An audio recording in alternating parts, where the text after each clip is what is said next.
Boa noite a todos. Eu agradeço a presença dos meus colegas aqui na mesa, os palestrantes que eu vou apresentar no devido momento, né? E estamos começando este evento relacionado à desmitificação do genocídio armênio, 98 anos de luto.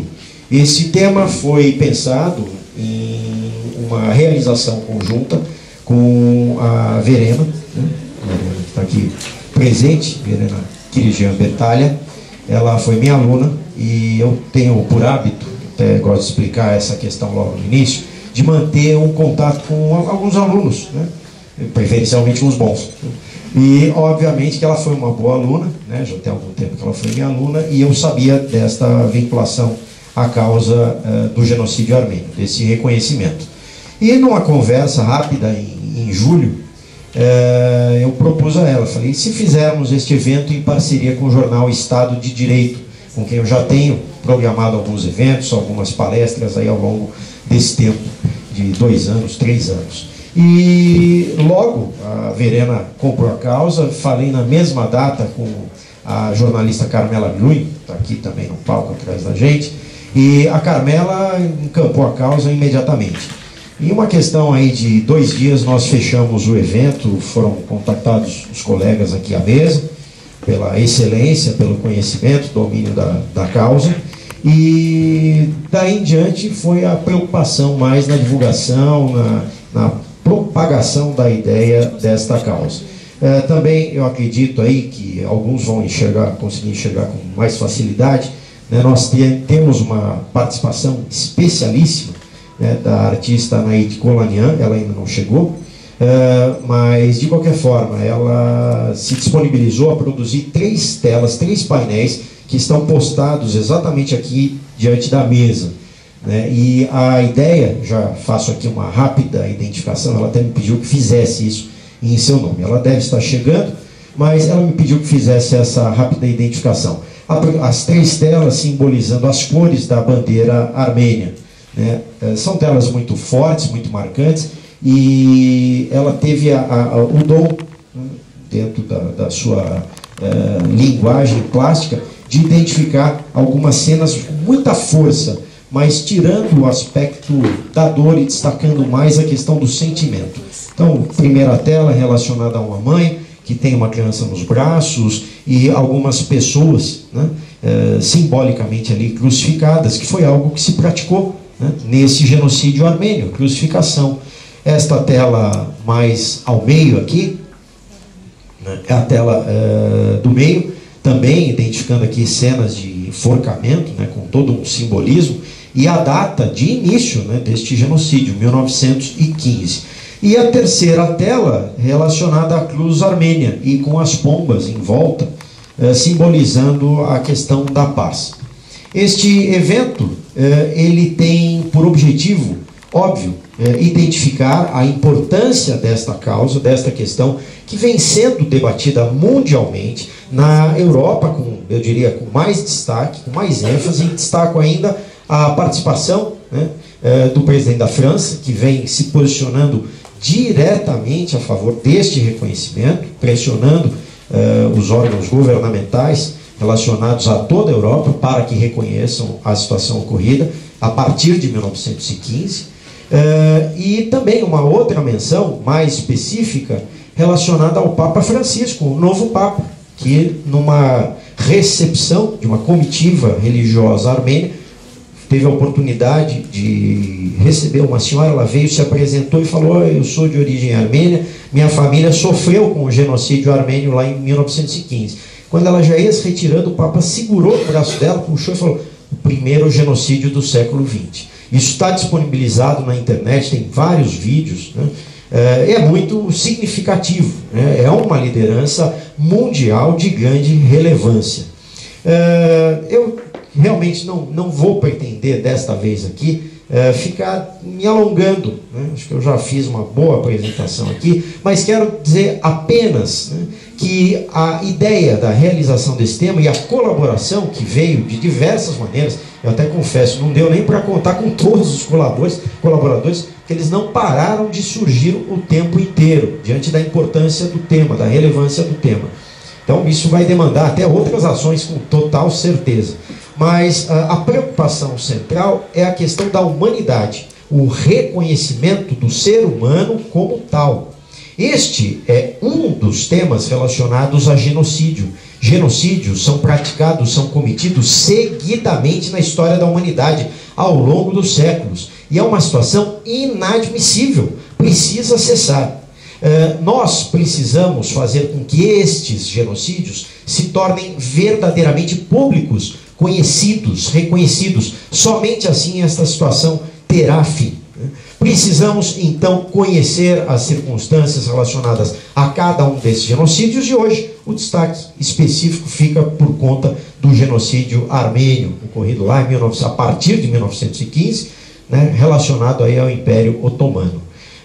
Eu não vou me alongar mais aqui, vou passar aqui a palavra já para os colegas, vou fazer uma rápida identificação, né, dos palestrantes. Vamos começar aqui com a fala do Heitor, né? Heitor de Andrade Carvalho Loureiro, graduado em História pela Universidade Federal de Juiz de Fora, Minas Gerais, mestre em História pela PUC aqui de São Paulo, doutorando em História pela Universidade Estadual Paulista, a Unesp, no campus lá de Franca.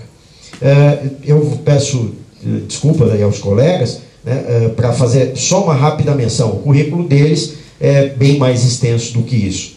Também, doutor Elias aqui ao meu lado, advogado da Faculdade de Direito do Largo de São Francisco aqui da USP, atua na área comercial, direito falimentar, com uma longa folha de serviços prestados também à causa armênia. E aqui, diretamente ao meu lado, aqui, o James Oniktanjian, geógrafo da PUC de São Paulo, professor de Geografia e Geopolítica para os aspirantes da carreira diplomática, né, no preparatório do Instituto Rio Branco. Autor de diversos livros, enfim. Eu vou passar logo a palavra a eles, que eu garanto que eles têm muito mais conteúdo aqui do que eu. Né? Vamos começar, de acordo aí com o que estava programado, com a fala do professor Heitor. Ok? Por favor, professor.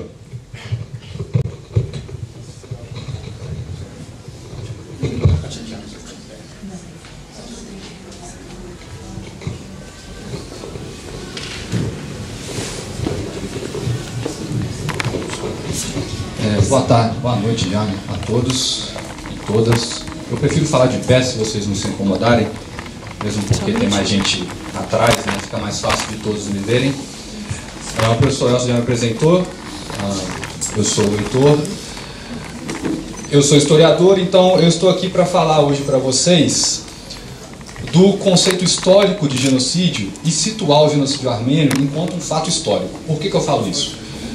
Porque vocês devem saber, alguns, outros não, que o genocídio é uma palavra inventada, é um conceito criado. Ele foi criado na década de 40, entre 43 e 44, por um jurista polonês chamado Raphael Lemkin. Então não é um termo que existe nos dicionários das línguas ocidentais desde sempre, foi um conceito criado. E esse conceito, logo após, poucos anos depois, em 48, o Dr. Elias vai tratar melhor dessa parte jurídica, ele virou uma lei, ele tem um papel legal, um papel jurídico, através da Convenção de Genocídio da ONU. Então, a Convenção prevê o que é genocídio e o que não é genocídio.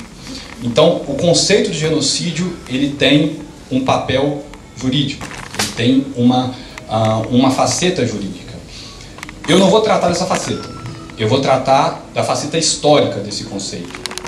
O que aqui me permite falar que, na minha avaliação, que genocídio é toda e qualquer manifestação, tentativa de destruição de um povo, uma etnia, um grupo religioso, um grupo político. Então, eu não estou me atrelando ao conceito jurídico de genocídio, estou me atrelando ao conceito histórico.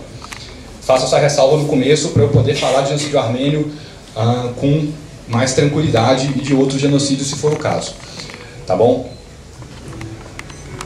Antes de começar, antes de fato entrar no assunto, eu acho interessante fazer uma pergunta retórica, mas uma pergunta de qualquer forma, que é um exercício, na verdade. É a gente pensar por que hoje, exatamente 27 de agosto de 2013, nós estamos aqui em São Paulo, num shopping center, discutindo um genocídio que aconteceu no Império Otomano, é um país que não existe mais com esse nome, mas uma terra muito distante há quase 100 anos atrás. Qual que é a relevância disso? Por que nós estamos aqui hoje reunidos para falar sobre isso, para ouvir, para discutir, para aprender mais sobre isso? Qual que é a importância desse assunto para a gente hoje? São Paulo, 2013, Brasil. Qual que é a importância disso? Então, essa pergunta é que tem que ficar na nossa cabeça até o final para a gente poder seguir aqui no raciocínio.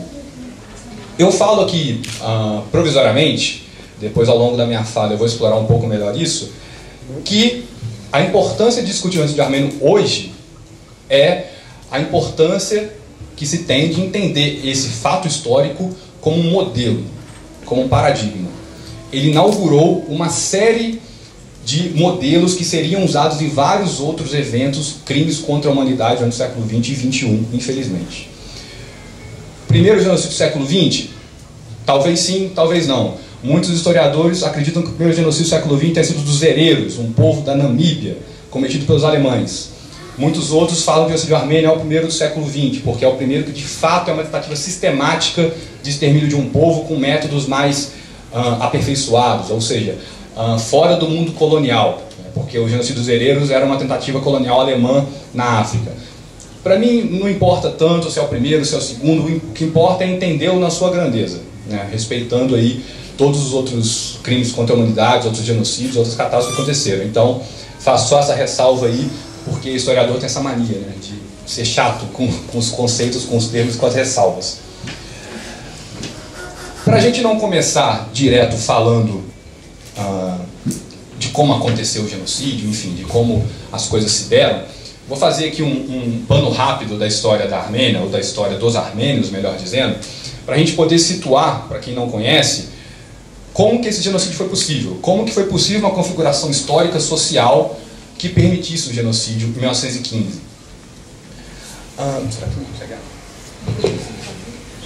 A primeira coisa importante a se dizer é que os armênios são oriundos da região da Anatólia e da Ásia Menor, do Cáucaso, desde 3.000 anos atrás.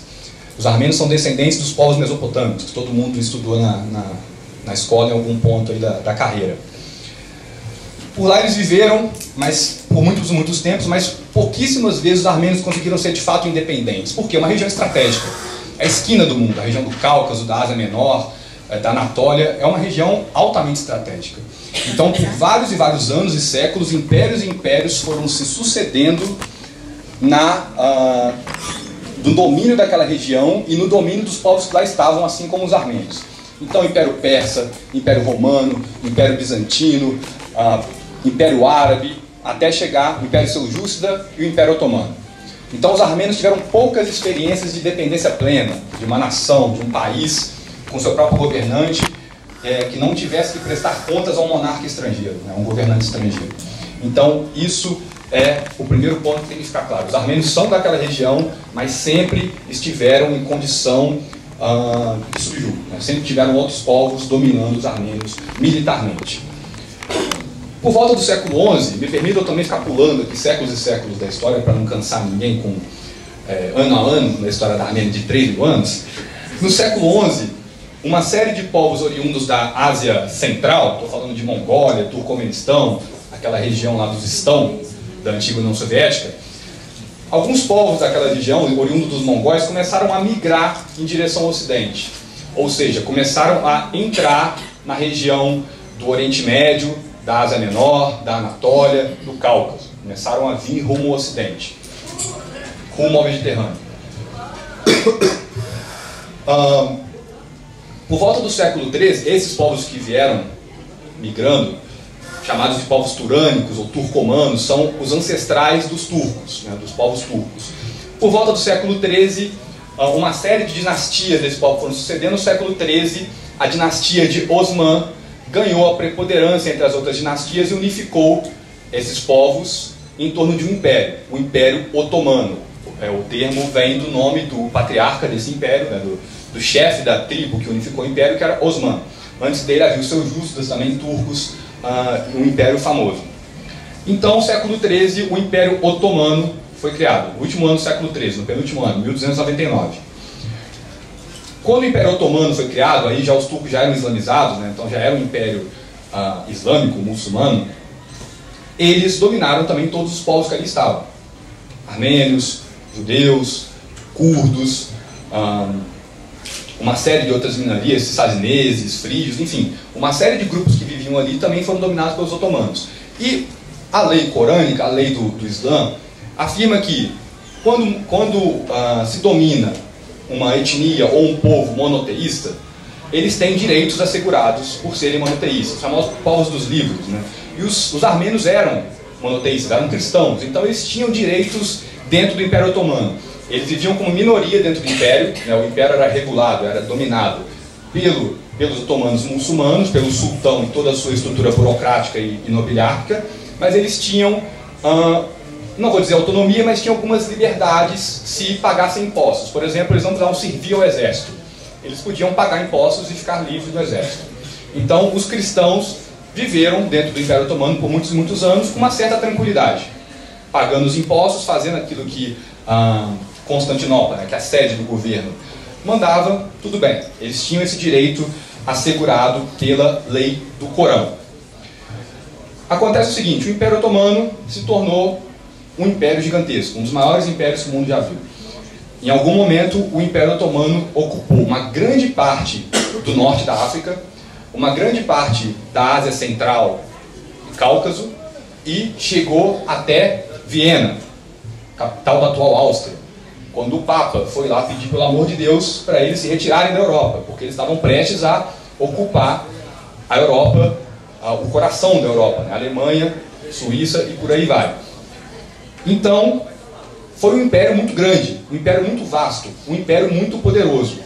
E lógico que impérios desse tamanho são mantidos através de impostos, né? Através de grana e comida e pessoas e cavalos e armamentos pagos pela população, que tem que manter tropas em todos os lugares do império para manter essas terras sob domínio, para manter essas terras sob ainda o domínio do sultão, sediado em Constantinopla. Então é importante dizer isso, porque no século XIX, estou dando mais um salto aqui na história, no século XIX começa o processo mundial, isso, da queda dos impérios. Hobsbawm trata disso na Era dos Impérios, um dos seus livros famosos, o historiador Eric Hobsbawm. A queda, os impérios do mundo começaram a ruir, começaram a entrar em crise. E não diferente aconteceu com o Império Otomano. O Império Otomano no século XIX sofreu uma profunda crise econômica, política e social. Certo? Isso é importante dizer. Por quê? Porque esse império, que outrora ocupava 3 continentes, ocupava proporções vastíssimas de terra no mundo, da noite para o dia começou a desmoronar. Então isso é um exercício interessante de fazer, porque é distante um pouco da nossa realidade, mas imagine o seguinte: nós aqui hoje em São Paulo estamos aqui, vamos para a nossa casa depois dessa atividade, amanhã nós acordamos e descobrimos que uma parte do Acre não mais faz parte do Brasil. Depois de amanhã descobre que a Amazônia não faz parte mais do Brasil. Depois que o Sul se tornou independente. Tentem entender como que é difícil, como que deve ser para uma população, para um povo que tem brio, que tem orgulho das suas origens guerreiras, do seu exército, da sua proporção continental, aliás, multicontinental. Vamos pensar como é para esse povo otomano, para esse povo muçulmano, pensar que aquele império está desmoronando. De repente, lógico que é um processo, né, histórico, estou falando de repente como forma de dizer, mas as terras, esses grandes territórios que o Império Otomano tinha começam a se esfacelar tal como pedra na vidraça. Né? Então isso é interessante, porque isso cria dentro do turco, né, que é a maioria do Império Otomano, a maioria étnica do Império Otomano, um sentimento muito claro de crise. Nós estamos em crise. O nosso país está acabando. O nosso país fundado lá por Osman, que nós temos muito orgulho dele, está desmoronando. Então há um cenário de crise no século XIX no Império Otomano. Há a visão clara que o Império está se esfacelando. Essa crise, ela não só é acompanhada por esse sentimento de crise, né, que estamos acabando, estamos terminando, mas é acompanhada também por uma crise econômica pesada. A inflação no Império Otomano explode todas as barreiras. Por quê? Porque tem que se manter tropas em todas essas regiões que estão precisando se tornar independentes. Então o preço dos alimentos sobe enormemente, porque os alimentos todos mandados para o exército. Então, há essa questão de o povo está sentindo que o seu país está acabando, mas mais do que isso, o povo está sentindo na pele o quanto que está difícil viver, o quanto que está difícil se manter naquele país. Então, esse cenário de crise é muito importante para entender genocídio. Um genocídio ele só é capaz de acontecer em sociedades em crise. Porque daí a gente pode culpar o outro, arrumar um bode expiatório externo para dizer, bem, eles são culpados da nossa crise. Então é muito importante a gente ter isso em mente. A crise que o Império Otomano vivia já na primeira metade do século XIX, e essa crise se arrasta até 1923, quando o Império cai, 1922, quando o Império acaba. Nesse sentido, os armênios sofrem bastante. Os armênios que tinham algum tipo de liberdade dentro do Império Otomano por serem cristãos, a condição de vida deles dentro do Império piora muito. Por quê? Porque eles são obrigados a servir o exército agora, porque está precisando de gente, está precisando de tropa. Eles têm que pagar mais impostos, porque as tropas precisam comer, precisam se armar, precisam se deslocar. E a situação deles dentro do Império piora. Eles têm que pagar mais tributos, sentem mais na pele o peso dessa sociedade em crise. E ao mesmo tempo que a crise generalizada obriga povos muçulmanos, como os curdos, a assaltarem as cidades armênias. Muitas e muitas cidades e vilas armênias são assaltadas periodicamente por tribos curdas. Os curdos, nesse momento, eles não tinham... eles não eram sedentários, eles tinham grupos seminômades. Então eles tinham por prática o assalto às cidades. Então os armênios começam a sentir esse sentimento de insatisfação, de perigo, de crise, de carestia, de aumento da carestia, de aumento da inflação e por aí vai. Bem, aqui já chegando no final do século XIX, sobe ao trono do Império Otomano um camarada chamado Sultão Abdülhamid II. Vamos tentar entender a fria que esse sultão se meteu. Ele é o governante máximo de um país, de um império. Ele é o governante máximo de uma religião. O sultão do Império Otomano era a autoridade máxima do Islã no mundo. E ele vê todo esse poder que ele tem ameaçado, porque o país dele está acabando. Então ele tenta tomar atitudes, tomar uma série de medidas para evitar que a pátria dos seus ancestrais, que ele é o descendente de milionésima geração de Osman, acabe. Imaginem como é isso para um governante. Ele ter nas mãos um país que o seu tataravô fundou, e nas mãos dele esse país pode acabar. Então percebam como que esse cenário de crise é forte no Império Otomano. Nesse período, final do século XIX, 1890, 1895, começa a surgir os Balcãs, a região dos Balcãs, hoje é Grécia, Bulgária, Romênia, né, aquela região ali do Estreito de Bósforo para lá, entrando na Europa. Essa região era o cérebro do Império Otomano. A gente associa o Império Otomano com a Turquia, o que é super justo, mas a gente não pode achar que o cérebro, que a principal região do Império Otomano era o que hoje é a Turquia. Não é. A principal região do Império Otomano era os Balcãs, a região da Grécia, ali, a região de Salônica, antigamente Tessalônica, Constantinopla e outras cidades em volta. Essa região começa a se tornar independente. A Bulgária se torna independente, a Grécia se torna independente, Creta, Chipre, esses países se tornam nações independentes. Então, vamos voltar naquele exercício que eu estava falando para vocês. Se há um momento de crise, eu estava fazendo um exercício de conjuntura com vocês, de pensar no Brasil. O Amapá se emancipou, o Acre se emancipou, a Amazônia se emancipou, de repente São Paulo se emancipa. A principal porção do Império Otomano se torna independente. Então há uma crise clara instaurada no Império Otomano. E os armênios não estão longe disso, porque os armênios também começam a se organizar dentro do Império para ter maior liberdade dentro do Império Otomano. A diferença é, os armênios nesse período não falavam independência. Os armênios não queriam ser uma nação independente ainda, eles queriam ter sua condição de vida no Império Otomano garantida, né? Ter isso em Constituição. Mas eles começam a se organizar em partidos políticos, alguns desses partidos com braços armados, né? Para poder se defender das tribos, dos ataques das tribos curdas e do exército turco que porventura também se aventurava nas regiões. Esse sultão Abdülhamid II, ele vê essa situação dos armênios se organizados em partidos políticos e com muito apoio da Europa, porque a Europa fazia pressão no Império Otomano para que o Império se modernizasse, se ocidentalizasse, para que a Europa pudesse investir, na verdade explorar é a palavra mais adequada, o Império Otomano. a Europa pressionava, e a Europa começou a apoiar os armênios, cristãos como eles, né? A Europa, quando eu digo, é França, Grã-Bretanha e Rússia, principalmente. A Europa começou a apoiar os armênios, as demandas dos armênios. O sultão Abdulhamid, temeroso que os armênios se tornassem independentes também, assim como os Balcãs se tornaram independentes, ele começa uma política de massacre dos armênios. Entre 1894 e 1896, cerca de 200 mil armênios são mortos dentro do Império Otomano. Atenção, ainda não estou falando de genocídio, é um movimento pré-genocídio, um movimento, os historiadores falam que é um ensaio para o genocídio.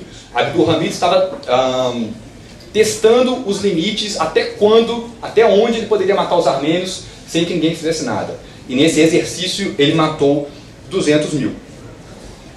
Isso repercutiu muito mal contra esse sultão Abdulhamid. Pode controlar meu tempo, tá? Por favor. 4 minutos. Tá. Isso repercutiu muito mal contra o sultão. A Europa pressiona e surge uma oposição dentro do Império Otomano chamada de Jovens Turcos, uma oposição secular e modernizante, para modernizar esse império. E essa oposição contava com o apoio dos armênios, lógico. Estavam apoiando aqueles que eram inimigos dos inimigos dele, ou seja, o sultão. Esse movimento toma o poder em 1908 e os armênios ficam mais tranquilos, né, porque agora os aliados estavam no poder. Só que em 1909 já acontece uma série de massacres contra os armênios que mostram para a população cristã que nem tudo está tão bem assim no Império Otomano. Bem, vamos aqui entrar no século XX, para a gente encaminhar para o final. Em 1914 começa a Primeira Guerra Mundial. O Império Otomano entra do lado do Império Alemão e do Império Austro-Húngaro na Primeira Guerra Mundial. E, com a Primeira Guerra Mundial, o Império Otomano vê a chance de recuperar os territórios que tinha perdido, de recuperar a riqueza que tinha perdido, de recuperar o prestígio que havia perdido. Então, o Império Otomano entra na guerra para tentar se reerguer.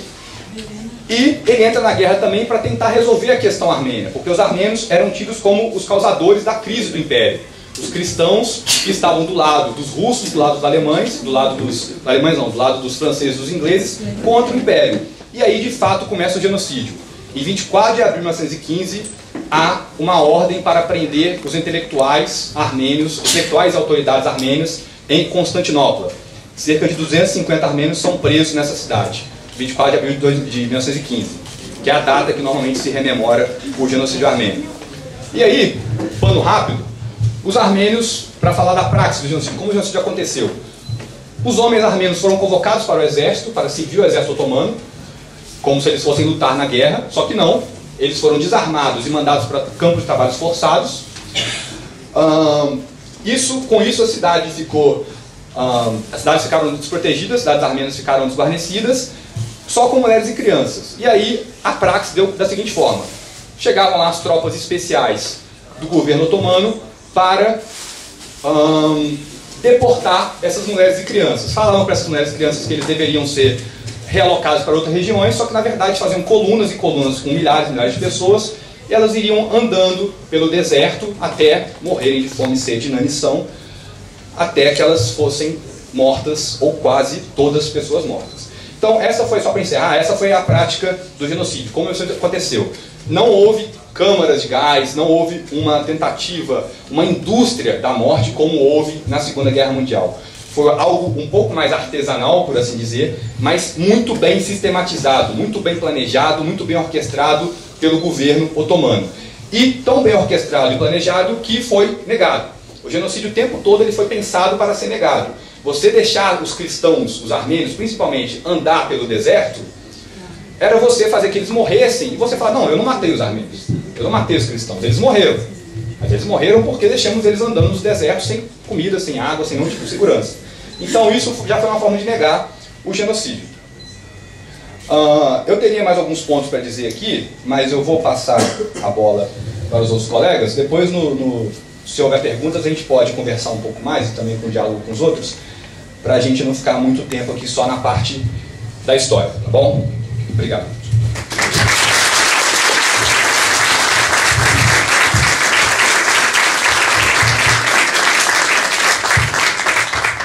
Bom, Eu agradeço ao professor Heitor Loureiro, enfim, os conhecimentos dele são muito vastos. É pena que o nosso tempo não é tão vasto, não é, professor? Enfim, é o nosso sofrimento aqui hoje na realização desse evento. Eu, antes de passar a palavra aqui ao Dr. Elias Catudian, gostaria de, agora sim, identificar aqui a chegada da nossa artista maior, né, Anaíde Colanian, ela que fez aqui na abertura, eu identifiquei os painéis, os 3 painéis aqui, simbolizando a história e a bandeira da Armênia, né? Então, muito obrigado pela sua colaboração, enfim, estamos muito felizes, muito honrados, de verdade. Eu, antes de passar a palavra, doutor Elias, gostaria apenas de identificar a todos os presentes que estamos transmitindo também este evento aqui, como normalmente a gente consegue fazer, ao vivo aí pela internet, tem um link lá no Facebook, também acho que está no link do próprio site do Jornal Estado de Direito, né, desse evento que é realizado pelo Jornal Estado de Direito, em parceria com a Livraria Saraiva, e também destacando novamente que os vídeos relacionados a todas as palestras, inclusive esta aqui, eles permanecerão disponíveis no YouTube, né? O último evento que foi realizado aqui, só para mencionar, era ligado à questão indígena, né? Desmitificando o direito indígena. E esse vídeo já tem, hoje em dia, eu participei daquela palestra, esse vídeo já tem mais de 5.000 acessos. Então, é a divulgação que continua, né? Não é, realizamos o evento, ele se encerra. Não, eu diria que é o começo, ele vai ter sequência ainda pela divulgação, né? Sempre com temas muito relevantes.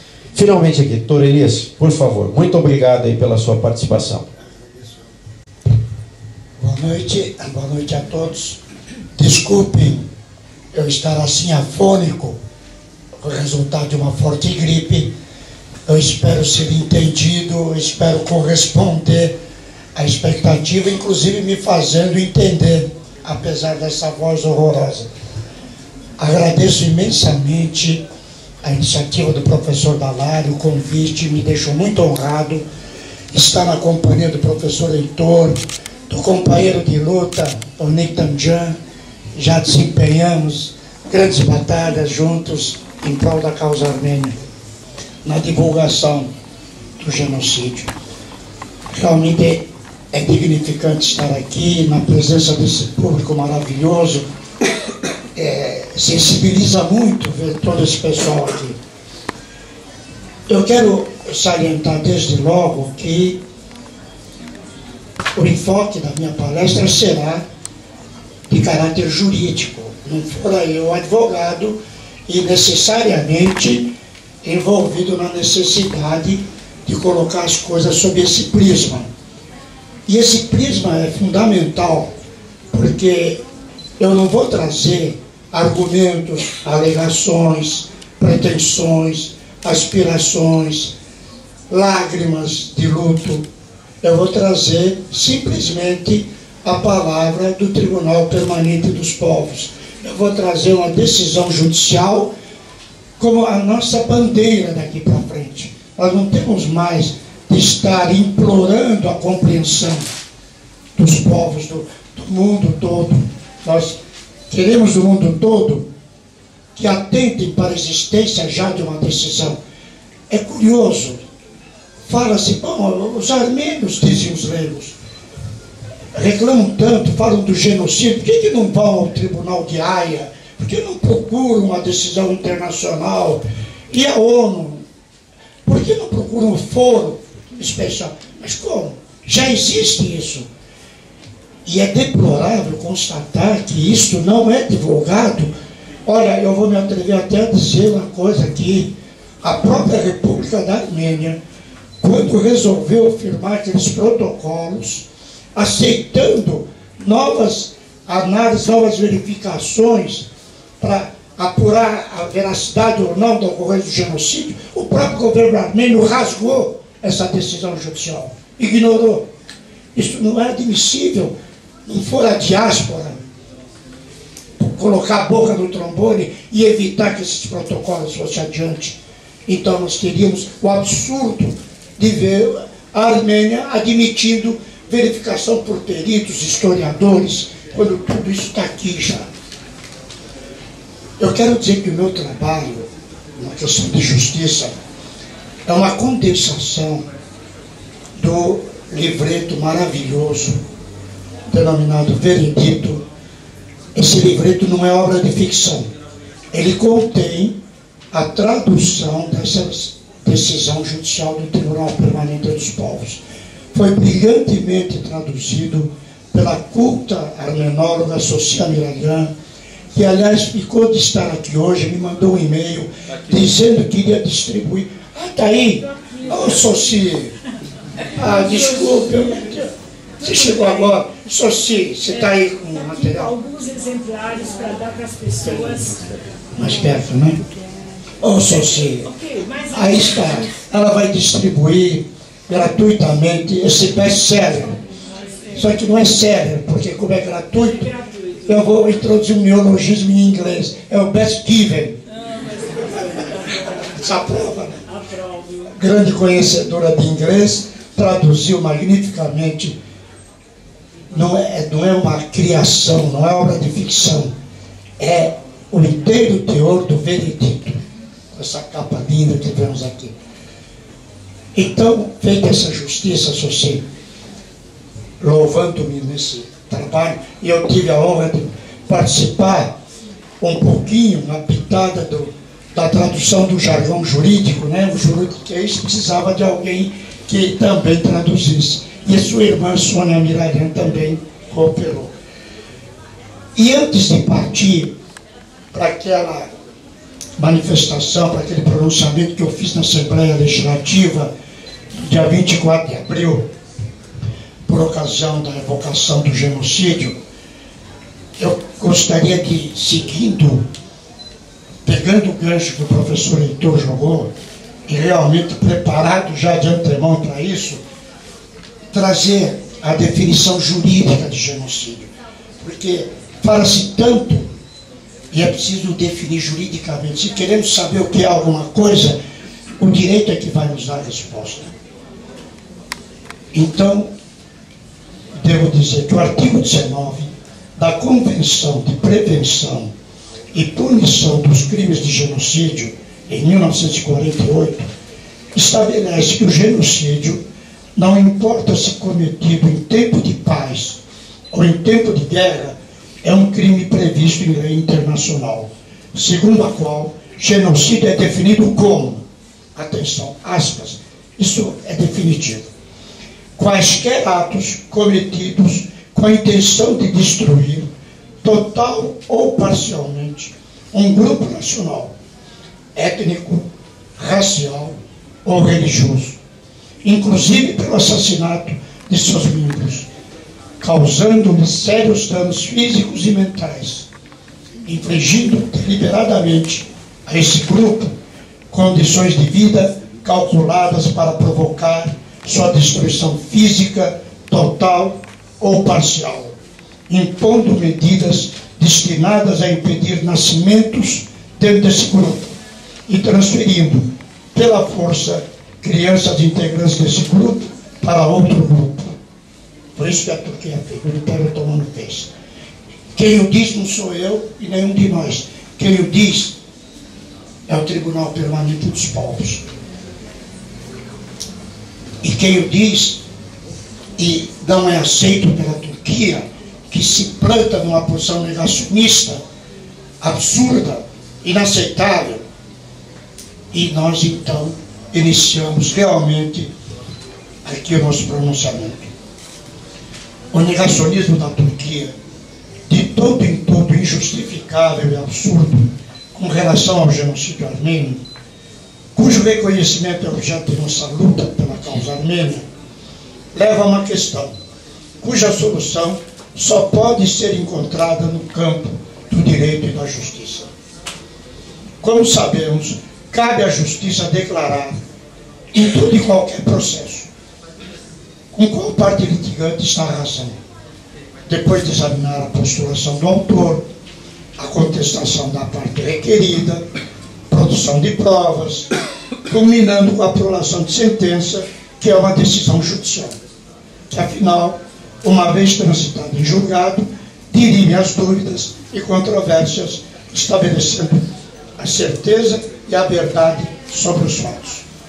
Pois bem, a verdade sobre os fatos relacionados ao genocídio armênio, que consiste sobretudo numa questão jurídica, já foi afirmada judicialmente, constituindo coisa julgada para todos os efeitos éticos e morais, com importantes consequências políticas.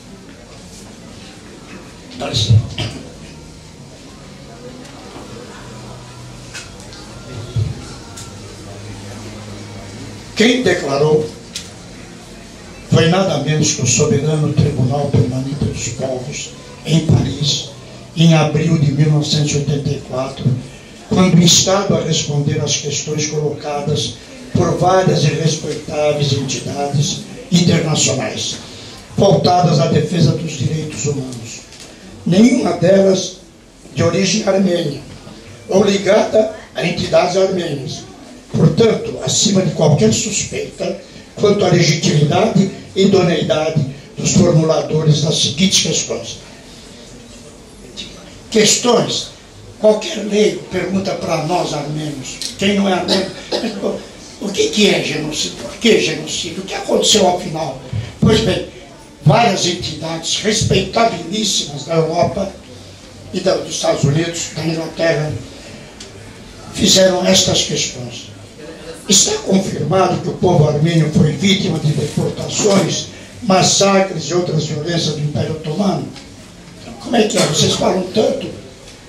Esses fatos constituem genocídio, tal como definido na Convenção Internacional pela Prevenção e Punição de Crimes de Genocídio, de 1948, e, consequentemente, estão eles sujeitos às normas da Convenção de 1968, que falou da imprescritibilidade dos crimes de guerra e dos crimes contra a humanidade. Finalmente, quais são as consequências de ambas situações para a comunidade internacional e para as partes envolvidas? Repito, nenhuma entidade armênia formulou essas questões. Não foram os armênios que provocaram o tribunal. Não foram os armênios. Foram entidades voltadas para a defesa dos direitos humanos. O presidente do tribunal acolheu o pedido para processamento e julgamento. E o governo turco foi notificado dos termos do estatuto do tribunal. A seguir, o governo turco foi convidado para enviar representantes ou apresentar documentação por escrito para expressar sua posição. Eu me alongo, eu me detenho nos aspectos processuais, que isso é de uma importância vital. Como o governo turco não respondeu, o tribunal decidiu incluir ao processo vasta documentação que consubstancia os argumentos da parte turca, sustentando sua negação do genocídio dos armênios. Foi respeitado, assim, o devido processo legal, o princípio do contraditório e da ampla defesa, de modo a afastar qualquer alegação futura de nulidade. A Turquia fugiu da raia, não entregou documentos, não cooperou, deixou a coisa correr, a revelia. Mesmo com revelia, o presidente do tribunal juntou a documentação mostrando a posição turca. Isso foi juntado aos autos. Os membros do Tribunal Permanente dos Povos representavam a nata da intelectualidade internacional, personalidades do mais alto nível moral e cultural, tendo vários deles sido distinguidos com o Prêmio Nobel, relativo a diversos ramos científicos e artísticos. Vale destacar, todavia, o insigne humanista argentino Adolfo Pérez Esquivel, Prêmio Nobel da Paz. Inquestionável, portanto, a independência e isenção desse colegiado de eméritos julgadores para processar e, ao responder ao que lhes foi indagado, julgar os fatos ocorridos a partir de 24 de abril de 1915 e até 1923, inclusive com Kemal Atatürk, o pai dos turcos, que também entrou nessa parada. Seguiu-se a produção de provas, procedendo o tribunal à análise de documentos e registros históricos. Foram ouvidas testemunhas, colhendo-se as informações fartas e precisas. Examinados os documentos internacionais que consagram as normas e princípios éticos e jurídicos fundamentais, tratados internacionais celebrados sob a égide das grandes potências, versando a questão armênia, nos quais se estipulava, sem resultados práticos, estabelecer os direitos da nação armênia aos seus territórios históricos usurpados ao longo dos séculos. Trazidas à colação obras e pesquisas de inúmeros autores, sendo eles renomados historiadores, estadistas de várias nações, filósofos, cientistas políticos, peritos, todos unânimes em afirmar a ocorrência do genocídio armênio.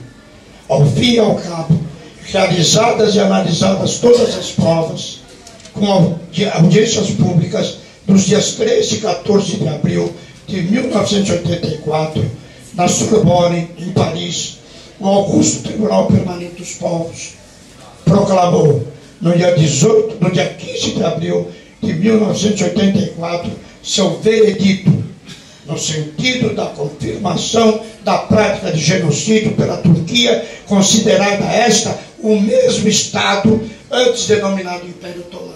Então, que não veio com essa história de que Império Otomano era uma coisa e a Turquia outra, procurando distinguir como se fossem estados ou nações diversas. Ora, é um paralelo que eu faço que chega ao absurdo. Está vendo que dizer que na história do Brasil, o Brasil colônia era uma coisa, o Brasil império era outra e o Brasil república outra. O que aconteceu no Brasil colônia não tem nada a ver, no Brasil império não tem nada. Não, agora é a República do Brasil. Se o Dom Pedro II fez alguma coisa errada, não é conosco. É esse o argumento brilhante dos brilhantes juristas turcos. O tribunal chegou ao veredito, palavra que vem do latim veredictum, ou seja, a verdade declarada, após ampla e profunda fundamentação, iniciada com um preâmbulo, passando a seguir a análise. Desse preâmbulo, eu quero ler uma coisa, até para complementar a definição de genocídio. Esse preâmbulo,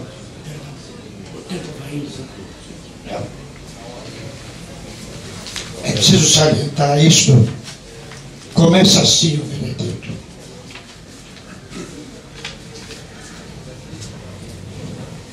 O Tribunal Permanente dos Povos, sucessor do Tribunal Bertrand Russell sobre o Vietnã, foi criado para julgar os principais crimes internacionais que nenhum organismo jurídico nacional ou internacional dispunha-se a conhecer, dando-se por competente para processar e julgar.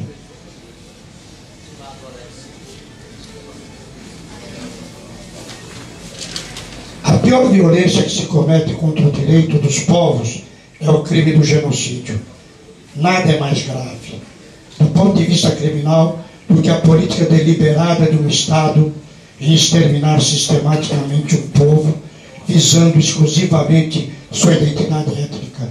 O genocídio é o assunto central das atividades do Tribunal Permanente dos Povos, incorporado em sua estrutura básica, conforme lei definida na Declaração Universal dos Direitos dos Povos, Argel, 4 de julho de 1976.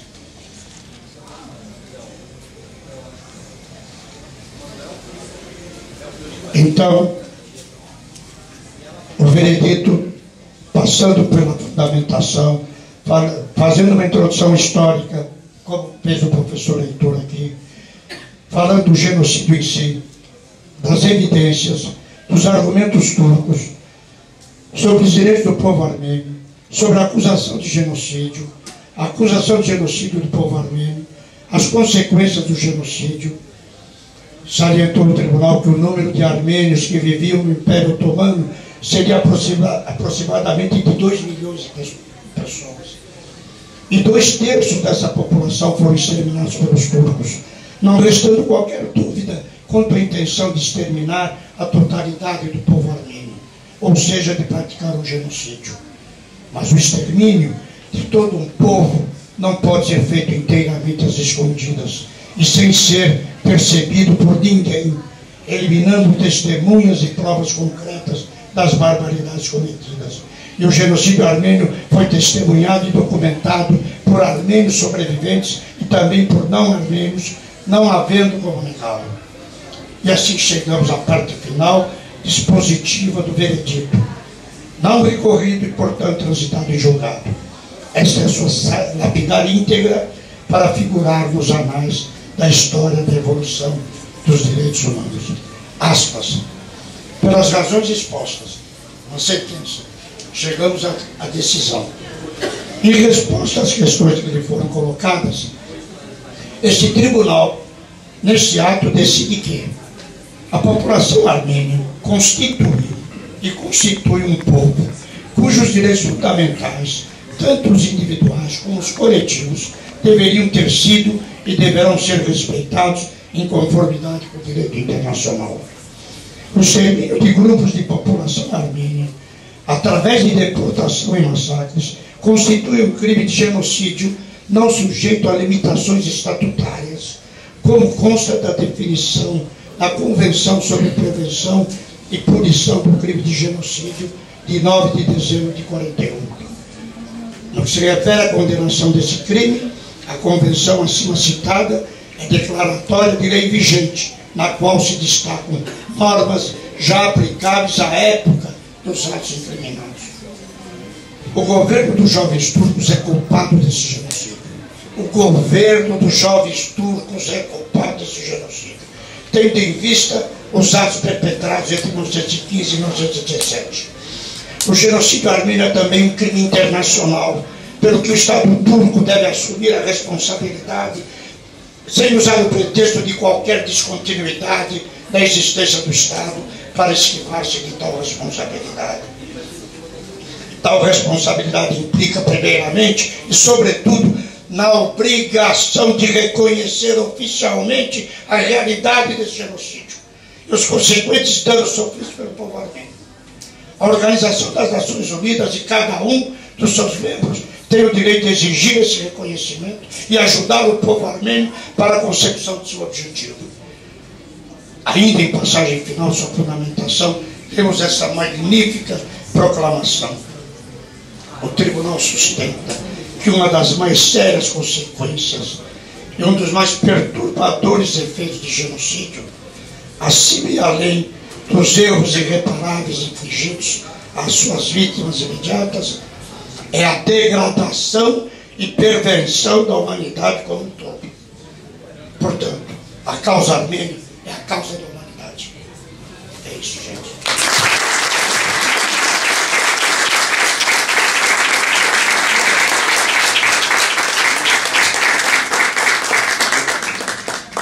Agradeço aqui ao doutor Elias pela sua fala. Enfim, acho que cada vez mais fica nítida que a questão do genocídio e do genocídio armênio não é uma questão de passado, não é uma questão de 98 anos lá atrás, mas é uma questão de 98 anos à frente, né, e precisa ser realmente trabalhada e haver um reconhecimento internacional.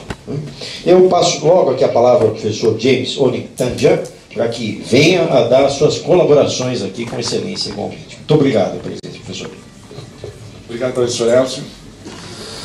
Boa noite a todos. É uma alegria enorme ter a oportunidade de falar para tanta gente num assunto que nos mexe, nos move constantemente em busca de justiça. É muito bom ver companheiros de jornada aqui, né, de longas jornadas de luta, em qualquer frente que a gente está sempre junto. Ex-alunos, né, ver os ex-alunos aqui que há algum tempo eu não via, muito obrigado pela presença de vocês. Mas o assunto é mais denso do que a gente pode imaginar. Cada vez que eu estudo isso, eu percebo que tem muita coisa envolvida. A minha fala vai ser bastante concentrada no pós-genocídio, que depois o Heitor vai retomar alguns tópicos do genocídio, se assim for permitido. Durante os massacres, aconteceu uma divisão do povo armênio muito interessante. Aqueles que foram deslocados para o deserto de Deir ez-Zor, na Síria, né, proximidade da cidade de Alepo, que está sendo bombardeada agora, não é? Atacada. Os armênios se deslocaram para lá, de lá para o Líbano, e do Líbano para essa diáspora que nós conhecemos hoje. A outra parte, que estava muito mais voltada para o Oriente, fugiu, tentando sair desses massacres, aqueles que conseguiram, para baixo do guarda-chuva do Império Russo. Então, houve uma divisão do povo armênio. Uma parte veio para o Ocidente, literalmente para o Ocidente, e a outra ficou dentro do Cáucaso, sob a proteção do exército russo. De repente, Revolução Russa, começa a sovietização daquela região, e os armênios, naquele meio tempo, conseguiram declarar a independência em 1918. Com a independência daquele pedacinho da Armênia, entre o Irã, a Turquia e o norte do Cáucaso, com aquele pedacinho de território, os armênios conseguiram, em várias instâncias internacionais, principalmente no final da Primeira Guerra Mundial, o direito de retomar suas terras orientais, ou seja, a região de Kars, Ardahan e Erzurum. Então existem tratados que dão as terras aos armênios, que foram negados depois com a Conferência de Lausanne, quando eles foram rasgados. Os armênios se apagaram da história. Existem pouquíssimos documentos internacionais que citam os armênios entre 1923 e 1965. Por que eu uso esse período? Porque em 1965, em virtude da Guerra Fria, o que acabou acontecendo? A Turquia foi uma das maiores aliadas da OTAN. Portanto, em parte daquele território que deveria ser a Armênia, estavam instaladas bases da OTAN para pressionar o Império Soviético. E, portanto, o Império Soviético guardava dentro dele uma das repúblicas, a menor das repúblicas, que era a República da Armênia, a República Socialista Soviética da Armênia. Para tentar responder a essa pressão, a República Socialista Soviética da Armênia, em 1965, adota a bandeira do reconhecimento do genocídio e da devolução dos territórios armênios como moeda de troca durante a Guerra Fria. E não é que a coisa, por incrível que pareça, transforma-se numa bola de neve?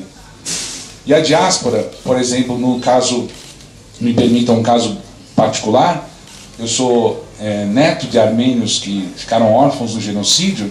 A diáspora do Ocidente começa então a se organizar também para pressionar a Turquia a devolver esses territórios e principalmente reconhecer o genocídio. Essa pressão vem passando por várias fases. Vários tribunais, como o professor Elias lembrou muito bem, várias organizações, vários estados já reconheceram o genocídio armênio. Mas o que impede hoje a Turquia de reconhecer esse genocídio? Existem muitas questões colocadas. A primeira delas, repetindo a palavra do Heitor, a Turquia tem uma posição estratégica, aquela região é estratégica, por lá podem passar gigantescos gasodutos e oleodutos que podem vir da Ásia Central, e, portanto, qualquer derrocada, qualquer debacle na área territorial pode significar um ônus econômico para a Turquia. Então eles não querem negociar a ideia do genocídio ou aceitar o genocídio, porque a primeira coisa que os armênios vão fazer, a primeiríssima coisa, é, além de todas as indenizações individuais que todas as famílias vão entrar em ação contra o Império Turco, o governo turco atual, mas principalmente demandas territoriais. E essas demandas territoriais incluem, por exemplo, o Monte Ararat, o monte, vamos dizer assim, símbolo da nossa nação. É nesse momento que nós percebemos o quanto o jogo do Cáucaso é muito complexo. Porque lá você tem uma combinação de fatores que é muito difícil de acontecer em qualquer lugar do planeta. Por exemplo, a fronteira entre o Irã e a Armênia é muito importante para a Armênia. Muitíssimo importante. É o nosso maior parceiro comercial. O maior parceiro comercial da Armênia hoje são dois, a Rússia e o Irã, do lado. E o Irã nós sabemos que é muito, mas muito opositor da política externa norte-americana. Portanto, os Estados Unidos não reconhecem o genocídio armênio, por consequência, a Turquia não quer negociar o genocídio armênio, reconhecer o genocídio armênio, e, portanto, os armênios continuam exigindo que haja, principalmente, a revisão da história turca. É nesse ponto que eu queria concentrar um pouco a minha fala.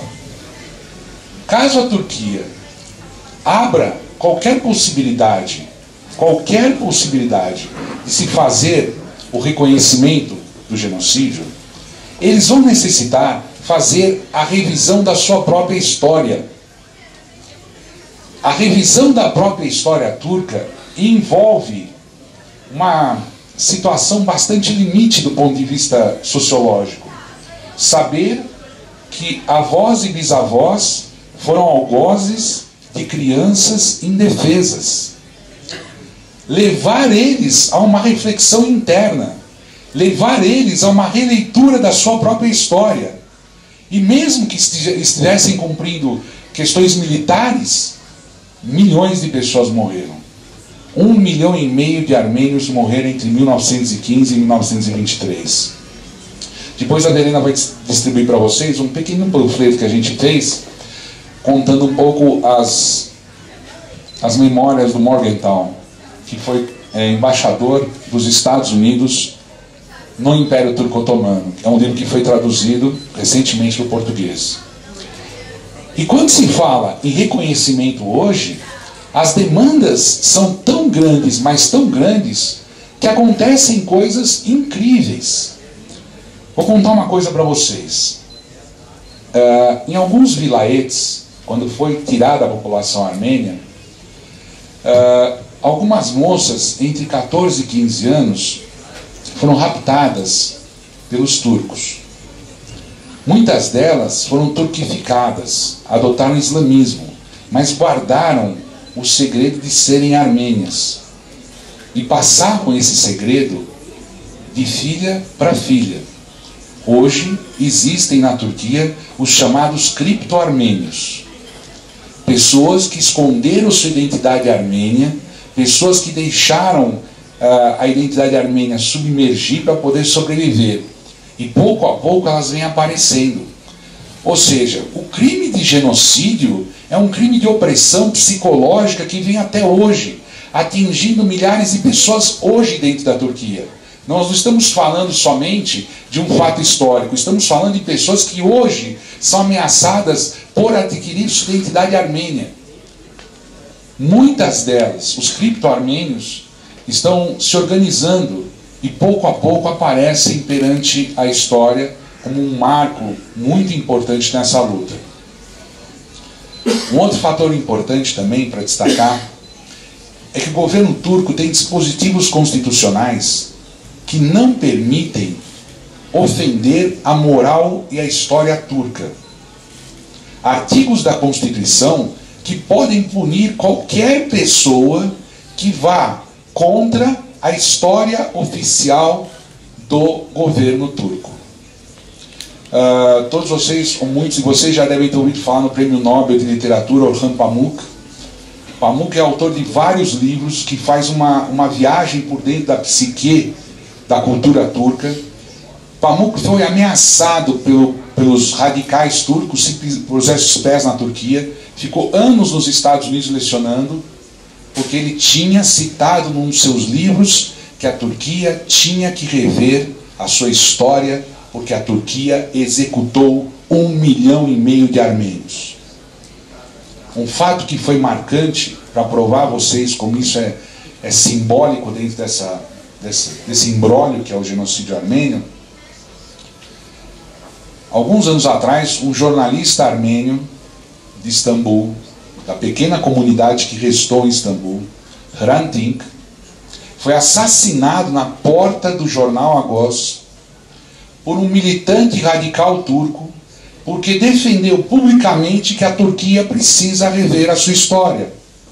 Nós costumamos dizer que Hrant Dink representa 1,5 milhão mais um, porque ele não arredou o pé da sua posição de defesa dos direitos humanos. Existem fatos históricos acontecendo agora, e aqui falo como militante da causa armênia, de mercenários turcos, nesse exato momento, estão nas proximidades de Alepo, ameaçando a comunidade armênia de Alepo. Nesse exato momento, falta pão em Alepo. Eles fecharam as vias de acesso para comida, justamente para Alepo, onde existiam até então, 175 mil armênios até recentemente. Aonde está essa força? Onde está essa vontade de eliminar o elemento armênio? Evitar que a Turquia faça a revisão da sua própria história. Evitar que as crianças turcas entendam que em determinado momento nós executamos, eles executaram milhares de inocentes em caravanas de deportação. Evitar que a história turca seja vista de uma outra forma e assim perpetuar o discurso negacionista. O negacionismo passa por várias fases. Aliás, é uma das últimas partes do genocídio. Negar o genocídio é tão pesado quanto o próprio genocídio. É porque afirmar que aquilo que os nossos avós nos contaram era mentira. É afirmar que tudo aquilo que aconteceu naquele período foi uma invenção de pessoas que foram deportadas. Todos nós temos testemunhos claros disso, testemunhos familiares disso. E ao tentar a luta pelo reconhecimento, não existe nenhum tipo de revanchismo. Justiça não se negocia. Companhias de seguro, na época, tinham feito a apólice de seguros para vários armênios que podiam pagar a apólice de seguros naquela época, foram consultadas se realmente tem essa apólice, o que aconteceu com isso? E o governo turco barrou os documentos para evitar qualquer tipo de pagamento de indenização por causa do genocídio. Quem é a Turquia hoje? A Turquia hoje é um dos países emergentes, por assim dizer, não é? Faz parte de um grupo de países que vem crescendo de uma forma até acelerada, se compararmos hoje a economia mundial como ela está. A Turquia precisa e busca incessantemente se inserir no contexto europeu. Ela quer se inserir na Europa, abrir as portas do mundo europeu para que o governo turco comece a expandir seus domínios. E isso nós estamos chamando hoje de neo-otomanismo. A Turquia, que não é árabe, exerce uma enorme influência hoje no mundo árabe. A Turquia, que não é árabe, mantém hoje ligações culturais com os países árabes cada vez mais fortes, sendo que as raízes estão chegando até a Ásia Central.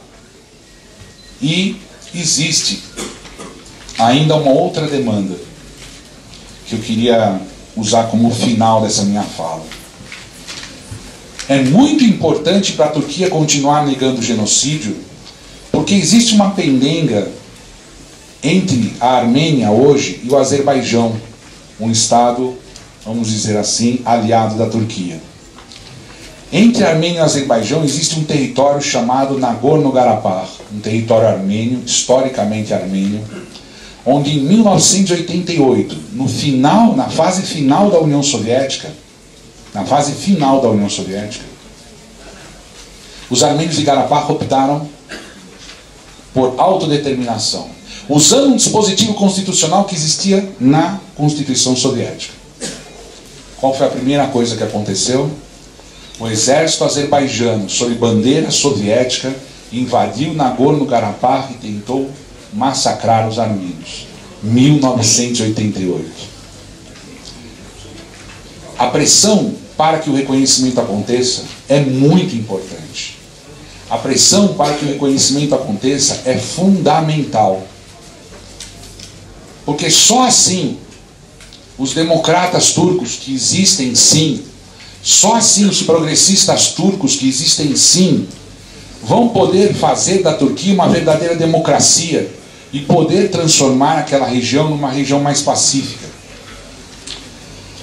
Hoje nós estamos diante de uma situação muito, mas muito complexa.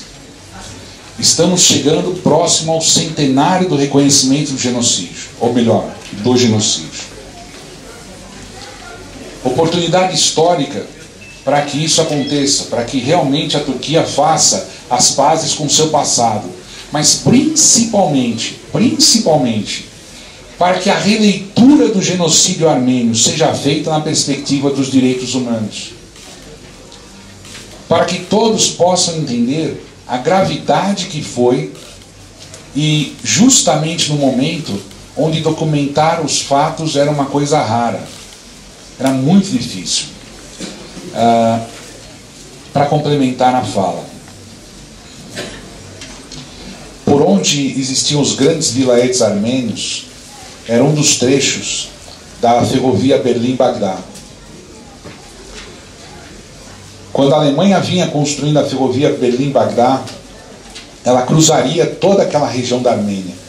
E a Alemanha, então, em 1915, 1916, às vésperas do final da Primeira Guerra Mundial, a Alemanha planejava estar nos poços de petróleo do Iraque, do que é hoje o Iraque. O genocídio armênio aconteceu e a ferrovia não foi encerrada. O genocídio armênio aconteceu barrando um projeto expansionista alemão, rompendo elos que a Turquia tinha com a Alemanha.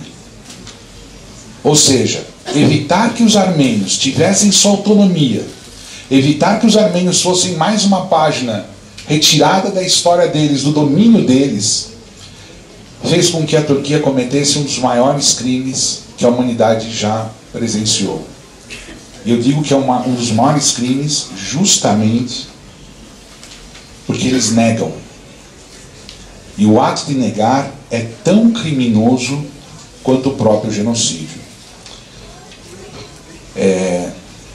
Acho que o único caminho para nós, como brasileiros descendentes de armênios, e posso falar em nome de todos os meus amigos que estão aqui, é a gente continuar essa luta todos unidos, fortes, e exigir que o nosso país, o Brasil, se junte aos países que reconhecem o genocídio armênio. O Brasil tem que fazer justiça, o Brasil tem que figurar entre as nações justas do mundo. Muito obrigado.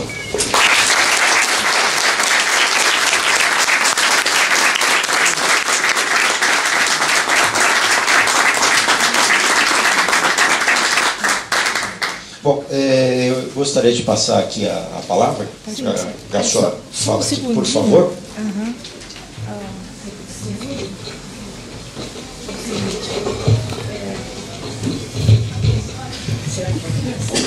Só cuida do fio. Olha o copo. Olha o Boa noite.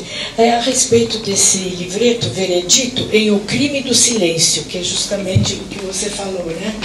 O negacionismo é um crime, o crime do silêncio. Esse livreto, eu tenho apenas 12 exemplares. E eu pensei em priorizar, distribuir para as pessoas que nunca ouviram falar do genocídio armênio.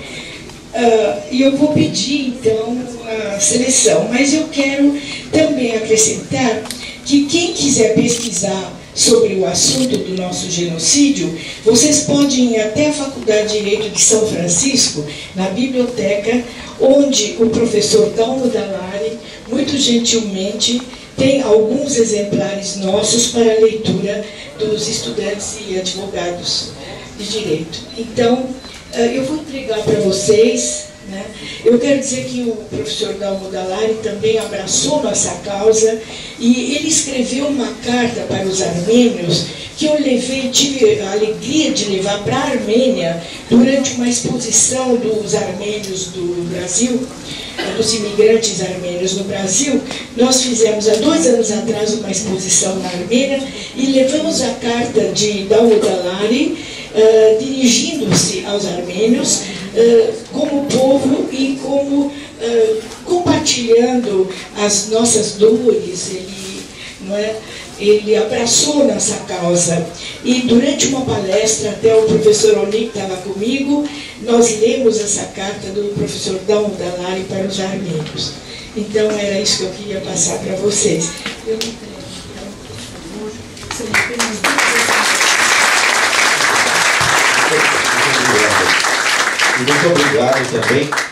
muito obrigado também em nome da família, né? O professor Dalmo da Vara é meu tio, né? Eu tento fugir de vários temas que ele trata, mas não tem como, né? Olha, o calor dele aqui na faculdade. Enfim.